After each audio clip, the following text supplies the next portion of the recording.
ঢাকা শহরে দেশে একটা অরাজকতাপূর্ণ পরিবেশের সৃষ্টি হবে। অরাজকতাপূর্ণ পরিবেশের সৃষ্টি হবে। গণ অভ্যুত্থান হয়ে গেছে, সরকারের পরিবর্তন হয়েছে, এখন যদি এরূপ কার্যকলাপ করা হয় তাহলে একটি অস্থির সমাজ, অস্থিরতা দেখা দিবে। সেজন্যই আমরা সেটি রক্ষার জন্য আমার অফিসাররা নিয়োজিত ছিল। কিন্তু এরূপ ব্যবহার আমাদেরকে বড়ই মর্মাহত করেছে।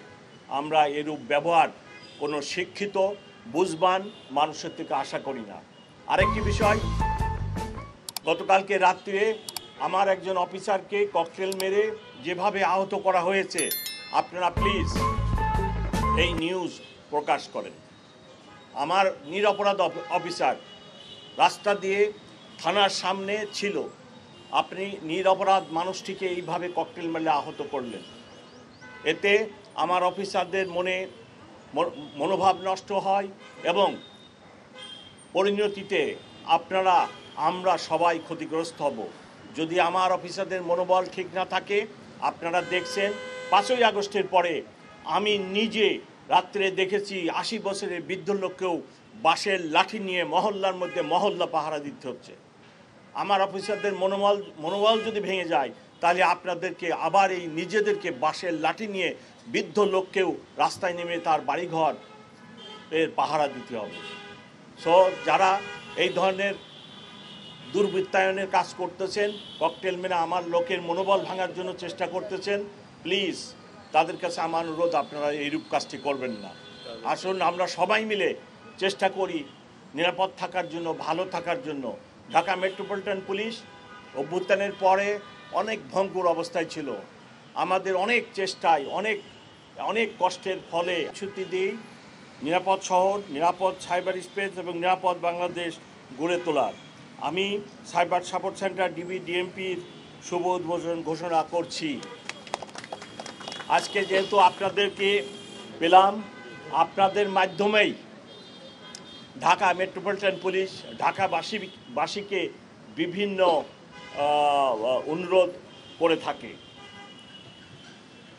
একটি বিষয় আপনারা সামাজিক যোগাযোগ মাধ্যমে ব্যাপক ভাইরাল দেখেছেন, পুলিশ যখন কোনো একটি অরাজকতা ঠেকানোর প্রতিহতের চেষ্টা করছিল, তখন আমার অফিসারদের সাথে কী ধরনের ব্যবহার করা হয়েছে অত্যন্ত দুঃখজনক। আমরা যিনারা এই ধরনের ব্যবহার আমার অফিসারদের সাথে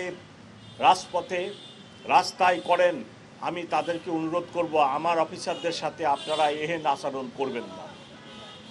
আমরা আপনাদের সাথে রাস্তায় কোনো ক্লাসে কোনো সংঘাতে জড়িত হওয়ার জন্য নয়, আমরা আপনাদেরকে সেবা দিতে চাই।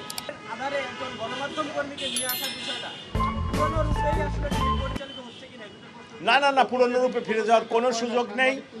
আর একটা হলো যে আপনারা ওই যে যাদের কথা বলেন যদি রেসপন্ড না করে, আমার যে ডিসি মিডিয়া, আপনারা ওনাকে ফোন দেবেন এবং আমি আসলে ব্যস্ত থাকি, ধরতেও পারি না।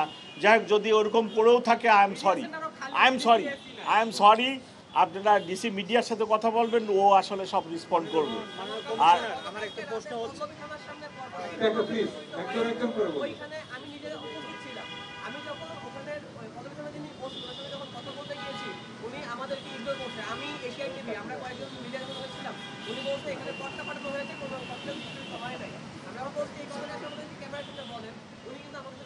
না না ভাইয়া, না না না, উনি কি বলছে বড় কথা না। আমি বিইং কমিশনার, বিস্ফোরিত হয়েছে, আমার অফিসার ভালোভাবে আহত হয়েছে, আমার কাছে পিকচার আছে, ডিসি মিডিয়ার কাছে আছে, এখন নিয়ে যান।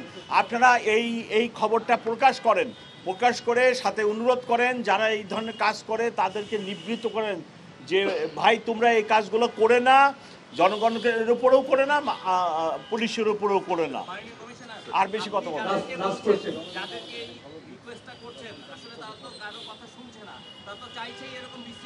এই জন্যই আমি আইন প্রয়োগ করব। আমি তো আমি তো দুর্বৃত্তদের জন্য আইন প্রয়োগ করব। আমি আমার ঢাকাবাসী শান্তিতে রাখতে হবে, ঢাকাবাসীর জান ও মালের হেফাজত করার গুরুত্বপূর্ণ দায়িত্ব ঢাকা মেট্রোপলিটন পুলিশের উপরে। আমরা আইন প্রয়োগ করব। Thank you.